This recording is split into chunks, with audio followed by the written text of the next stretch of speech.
Day 3 of HMNS Dino Dig 2022. Let's go.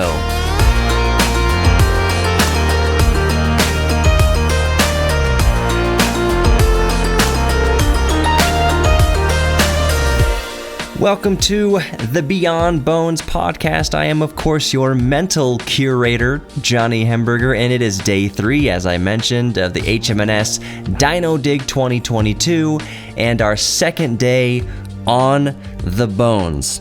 Just got back to the room after another excellent dinner at the Ponderosa Cafe, filled with wonderful banter and new friend making and James Washington's birthday, which nobody told me they were going to come out singing happy birthday. I would have had the tape recorder going. The digital recorder, sorry. But sadly, I don't have that audio. I thought about stopping the entire restaurant and saying, can we start that again from the top this time when I'm ready with the tape recorder? Someone tell me this is happening. Anyways, it was wonderful to sing James Washington a happy birthday. So happy birthday, James Washington. We asked him how old he was. He says it will remain a mystery. So today was our second day on the bones at the Waugh Quarry, and I thought I would get something out of the way right up front here. So in the last podcast, we heard all sorts of wonderful interviews with different participants, different members of the HMNS group here at the Waugh Quarry, digging up dinosaur bones. But I thought it'd be important that we hear some of the other realities of dinosaur bone digging, that not every single day are you going to hit bone. People will be hitting bone around you, but sometimes it's just not your lucky day. So it's important to pay attention to some of the realities of digging for bone. Doyen, what has been your experience so far, HMNS Dino Dig 2022? An incredible amount of mudstone needs to be removed to obtain essentially zero fossils. But we need the reality of the situation, because it's not all glamour and finding the femurs. It's sometimes you don't find anything. Sometimes you got to dig through a whole lot of mud.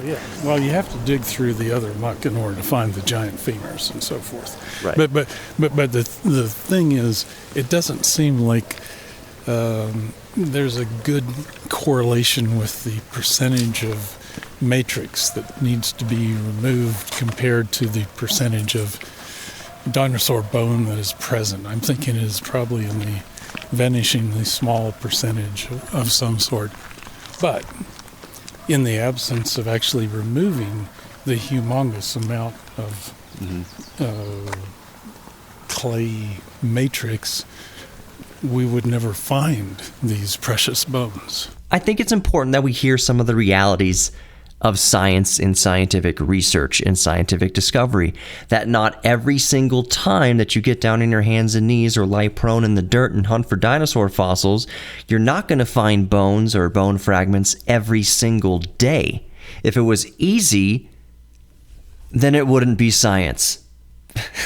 I'm being kind of facetious there, but I should make that a shirt. If it's easy, then it wouldn't be science. Anyways, I'm going to check back with Doyen in a day or two and put a mic right back in front of his face once he does find some bone, find some fossils. We'll see if the luck changes for him. I did ask David Temple on day 3 here of Dino Dig 2022 how he thinks we're doing versus past years of Dino Dig. For here, we've only been here once before in 2017, and people seem to be getting on some big bone. Possibility of a big brachiosaur bone, which is extremely rare. We didn't find that last time, so mostly it was Camarasaurus. So this year looks really good. The ambient noise you heard around David Temple was from our lunch break, and there were other campers around the site making a welcome addition to the fun going on in the fossil quarry. I thought that I should, if I haven't already, go around and ask people what their favorite dinosaur is. We're searching for bones, by the way, so I did just that. I went around the Waugh Quarry while people were digging for fossils or taking some much-needed respite in the shade, and I asked them, what's your favorite dinosaur? All right, Peter, this is a loaded question. Just quick. Favorite dinosaur? I have 2. Okay. Nanotyrannus, Lancensis, and Tyrannosaurus Rex. Very good. Favorite dinosaur, do you think? Probably Pachycephalosaurus. See, I don't blame you for the pronunciation, because they can get pretty wild. Dan found one that makes it sort of. I figured that's what he was going to have, his favorite dinosaur. Yeah. Can you pronounce it one more time? Pachycephalosaurus. Pachycephalosaurus. What type of dinosaur was that? A herbivore, carnivore? Herbivore. They refer to as the dome heads. Ah. And Bob Bacher calls them the butthead dinosaurs. Yeah. The butthead dinosaurs. And cut, Aiden. Favorite dinosaur? I have two answers. One's like a joke answer and one's my actual serious answer. My joke answer is Linnanicus because it looks like he has little nipples. But my actual favorite, one of my favorite dinosaurs is probably Therizinosaurus because I think it's fun. Got any favorite dinosaurs over here? It's got to be Triceratops. It's like a tank. It's a classic. Yeah. Alex, favorite dinosaur? The next one. The next one we find, or The next one we find. Next one we find, or next one we discover it in its entirety? The next one we find. Here. Yes, here. Awesome. Suda, Yeah. what's your favorite dinosaur? Oh my goodness. I don't know. I don't have a favorite. You sound like a mom. A mom with multiple children. My mom would say, "You're all my favorite." Yeah. Favorite dinosaur? Deinonychus, because that's the one that Dr. Ostrom, when Robert Bacher was with him and the dig, and they discovered it was skinny, and they said, this dinosaur looks like it can move fast. And so that's where we started the idea that dinosaurs were not the slow, prodding things, but that they could actually move fast. Yeah. So it was a raptor. It was a raptor, and also the inspiration then for the velociraptors in Jurassic Park. But the velociraptor is kind of small, though, so they made them bigger. Interesting. Yeah. I have a feeling Jurassic Park exaggerated a few things. Well, I changed my Go to mind. the movies. Diplodocus is my favorite dinosaur. Good answer. Diplodocus. Favorite dinosaur? Put you on the spot. No pressure. Camarasaurus, Camarasaurus. because we were working on one last time. Favorite dinosaur? Camarasaurus, because that's the only one I really know from what we were digging the last time we were up here. Because you know it better. Yeah. James, this is a loaded question. Favorite dinosaur? Brachiosaurus. Oh, Well, I was going to say that's a Camarasaurus. surprisingly simple answer from James Washington. Brachiosaurus. Yes, because when I was a kid, I fell at Jurassic Park and the dinosaur was feeding me. I don't know why. I always liked it from my books, but just seeing one moving, that just ignited my brain. Plus, I have one of my best friends, his wife's favorite is Brachiosaurus, and when she found out it was mine, she was happy. I'm like, why? She said, because people go, it's so simple. But then she's like, but if Jurassic James likes it, it endorses her belief. And I'm like, that doesn't mean anything in the real world. That's intellectual currency, I guess. Yeah, I guess. Do you have a favorite dinosaur? Oh, probably a velociraptor. I think I agree. I like Velociraptor. I keep telling my wife I wish I could have a raptor as a pet, or maybe even a T-Rex. But, oh well. I think you might end up being the meal, but yeah, okay. That's what I'm saying. What a cool obituary. Velociraptor. Do you have a favorite dinosaur? Oh, Triceratops. There you go. So that's 2 Triceratops so far. Favorite dinosaur? Oh, You don't have to answer. You don't have to include this. I love them all. Another mother answer. Great. Triceratops. Triceratops. That's 3 Triceratops. Favorite dinosaur? Oh, is it Maiasaura? Maiasaur? Mommy Maiasaura. What's the one that has the nest eggs, John? Yeah, Maiasaura. Is that both of your answers? No, that's just mine. Let me go around and get a better angle here. Favorite dinosaur? Cynornis, Cynornis. because I'm interested in the evolution of birds. It's an early bird. Do you know roughly from how long ago? I think it's early Cretaceous. I'm not sure. But that's a very cool answer. Thank you very much. Nick, favorite dinosaur? That's not Godzilla. Allosaurus, easily. Love that dinosaur. Cool. Matt, your favorite dinosaur? Mine would have to be Tyrannosaurus Rex, mainly because the skull is built for crushing bone. That's awesome. Joey, your favorite dinosaur? It's Acrocanthosaurus. From what period did that come from? Acrocanthosaurus from the early Jurassic. Early Cretaceous, my bad. Gotta get it right. Gotta get the 125 paleo right. million years ago. Cloverleaf Formation. Very cool.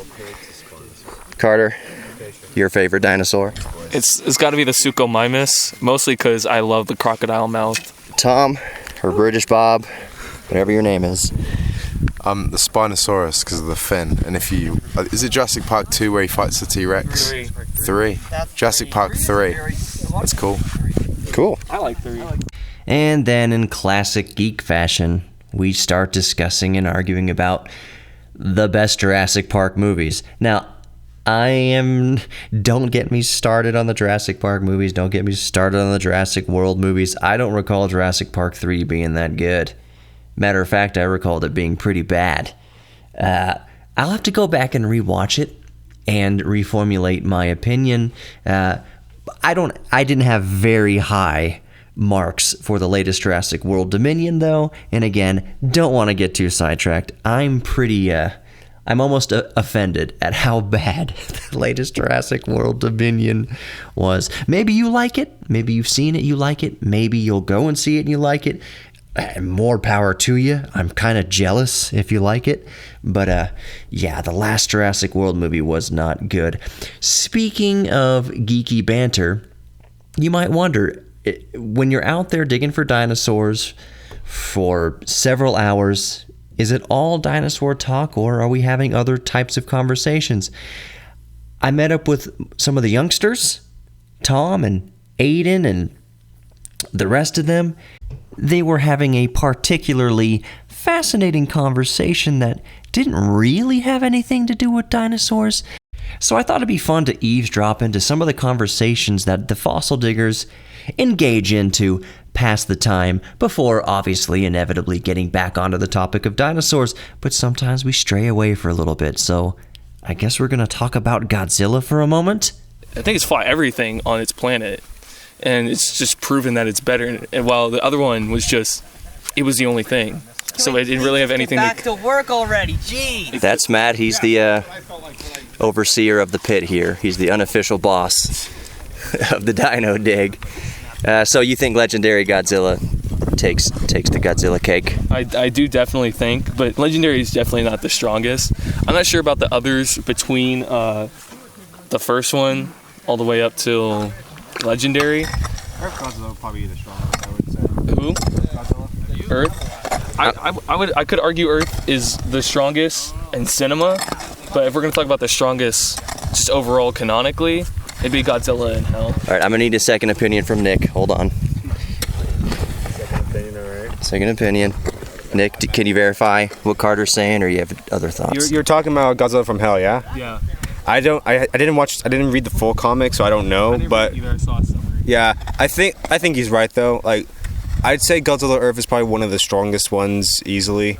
If I was a betting man, I'd put my money on him. Okay, very good. Matt, what do you think? About this whole Godzilla thing? Or just in general, should we get back to work, or what should be going on here? Yes, we should get back to work. We actually have several bones that could be a head. We have some ribs being dug up right around there, and some bones right up there, and these hooligans keep talking about Godzilla when they should be talking about fossils. Matt keeping us in our place. So I concede. All right, Matt, we'll get back to talking about fossils. Let's go join James Washington to talk about what he's found and what he's actively uncovering. Oh, right. So I've been pretty much... I thought you were going to ask me a question, so... Well, that was a statement. Give me the day 2 update, please. Okay. So I've trenched out my fossil, and basically people think you just like dig a hole down. You can't do that. You have to dig around it and clear it out where it's the highest point, basically. So everything around you seeing here is flat, and then that's why I have like this ridge behind it, because that way you can make sure nothing's below it, or if it's keep going. This one didn't keep going. It just stopped right here, so I'm still going to dig around to see if there's more anywhere else. Right. Yeah. And what are we digging here? This is a dinosaur bone from the Morrison. I've been asking them, what do you think it is? Now, it is in a site where they found Brachiosaurus stuff, and Brachiosaurus is my favorite dinosaur, but they can't say that for sure because it's not prepped. It's just, it's in the ground still, so... So it could be Brachiosaur, maybe Barosaur? Yes. It's definitely not Triceratops or T-Rex, apparently. Something about time-scale geology, I don't know. By the way, the noise you hear in the background at the dig site is a bobcat. Peter Larson is driving the bobcat. He's clearing away all the rubble and dirt that we've chipped in and swept away from our fossils and our fossil hunting. So you're listening to an active work site. A fossil hunt, a fossil dig is an active work site complete with construction equipment. Sometimes, actually, quite often. Anyways, let's move on to Nick, who updates us with his second day on the bones. All right, Nick, what's been your experience so far, and what have you found? My experience has been awesome so far. The first day I found a bone. The first bone I found was a rib, and there's a bunch of other clumped up bones. I have no idea what they are. They're pretty thick, to be honest. This rib piece I found looks really nice, and I'm just going to keep excavating this wall here, because I found the bone, but it's like they're all piled on top of each other, so we're going to have to take it out in a clump when it's done. So I'm just going to need to keep breaking down the wall, keep expanding like my little hole here. And it would not be a Dino Dig update without representation from the Black Hills Institute crew. All right, Joey, let's put a pin in the Godzilla talk just for a moment. How's the HMNS group been doing on this Dino Dig? I think everybody's doing a pretty good job. They all seem to be having fun, and my little group here has been finding bones pretty consistently this whole trip. I'm having a great time and talking to these people, and I think they're having fun. And I'm having fun, even though I'm basically just supervising. It's the most fun I've ever had supervising, working with people who don't know how to dig up dinosaurs. Right. But they're catching on pretty easily, and I think it's a pretty good experience. So, have any of these amateurs found anything that made you a little jealous as a professional? Not really, because so far Nick's found probably about 3 or 4 bones over there, which that's pretty exciting for someone who's on his first dig.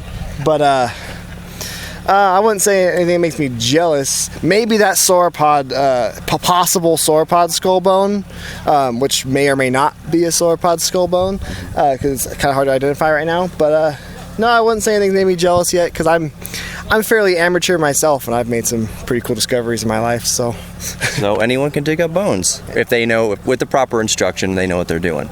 Yeah, proper instruction, and then and the right amount of luck. Mm-hmm. It's more of a thing of luck. You can there are some days you can be out here digging for a week and not find anything, or sometimes you can put your knife in the ground and find something immediately. Yeah. It's all just luck, because you don't know what you're going to find underground. But the skill comes in when it comes to actually excavating the thing. Right. So. Yeah, I've been learning about that, seeing them wrap up in plaster and all that kind of stuff. Yeah. So, thanks, Joey. That's great. The next chap I talked to, his name is Tom. He's from England, and we affectionately call him British Bob. And by we affectionately call him British Bob, I mean David Temple has labeled him British Bob. But I finally got a soundbite from him. I gotta say, before we hear from British Bob, aka Tom, that I'm a bit jealous.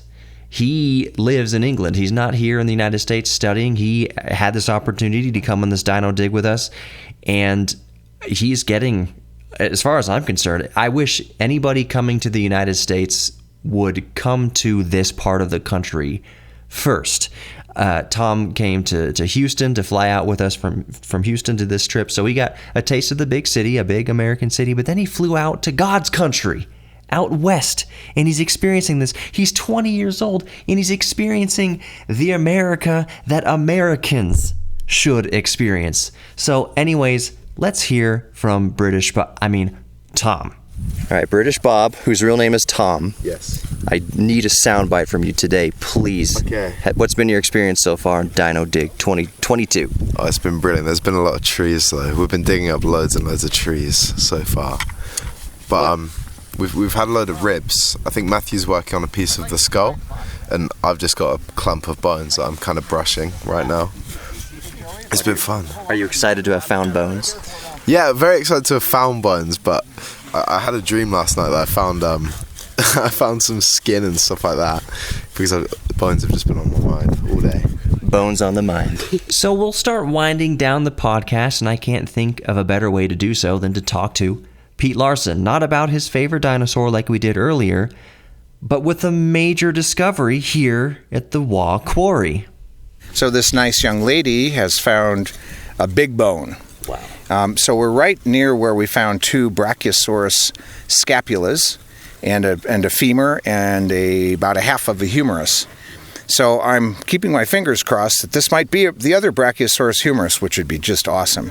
But whatever it is, it's going to be either a limb bone, so either a humerus, a femur, a tibia, or also possibly it could be a pelvic bone. But I'm kind of leaning into limb bone instead. So it's going to be big. You can see it right now stretches about 10 inches wide, and she's just at the one of the condyles of the bone. So it looks like maybe if it's a femur, it's the distal condyle. If it's the tibia, it could be proximal. But anyway, time will tell. So you got to get that bone out of the ground. And how does it feel to have discovered this bone? Pretty exciting. Kind of cool to see something that hasn't seen the light of day for millions, hundreds of millions of years. And you're the first human being who's ever seen this, who ever saw this bone. That's so fascinating. Well, as we wrap up the podcast here for tonight, I think British Bob, or Tom, said it best for the HMNS Dino Dig 2022 group when he said, he's got bones on the brain. Thank you so much for listening to this edition of the HMNS Beyond Bones podcast, kind of live from Dino Dig 2022. I've been your mental curator, Johnny Hemberger, reminding you to stay safe and stay curious.